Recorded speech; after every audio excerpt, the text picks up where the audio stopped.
praise the lord ঈশ্বৰৰ প্ৰশংসা হওক আৰু এই মণ্ডলীলৈ অহা সকলো দাগ দাখিলৈ মোৰ সেৱা জনাইছোঁ মই যেতিয়া প্ৰথম আহিছিলোঁ মোৰ সন্তানৰ হৈ মোৰ সন্তানে 2.5 বছৰ হৈছিলে তেতিয়া ভালকৈ জনা নাছিলোঁ ঈশ্বৰৰ কথা যিদিনা আহিছিলোঁ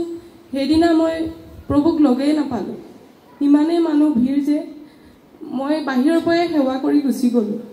আৰু মোৰ সন্তানে কোচ কাঢ়িছিলে যদিও ইমান ভালকৈ কোচ কঢ়া নাছিলে সম্পূৰ্ণভাৱে কোচ কাঢ়িলেগৈ এতিয়া আৰু এই সাক্ষ্য নিদিয়াৰ বাবে হৈছে নেকি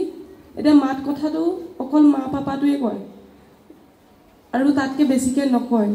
এই সাক্ষ্য নিদিয়াৰ বাবে হৈছে বুলি মই ভাবি আজি বিশ্বাসত প্ৰভুৰ ওচৰত মই আহিছোঁ আৰু মোৰ মানুহজনে ঈশ্বৰৰ প্ৰতি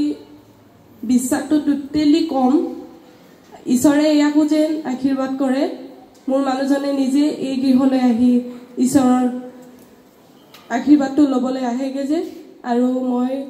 মোৰ যিমান সমস্যা আজি লৈ আহিছোঁ সেই সমস্যাখিনি ঈশ্বৰৰ নামত যেন ভাল হ'ব এয়াই মোৰ প্ৰাৰ্থনা আৰু মোৰ সন্তানটিয়ে যেন সম্পূৰ্ণভাৱে সুস্থ হয় এইটোৱে মই বিচাৰিছোঁ মোৰ নাম মীনাক্ষী টাই মই টিয়কৰ পৰা আহিছোঁ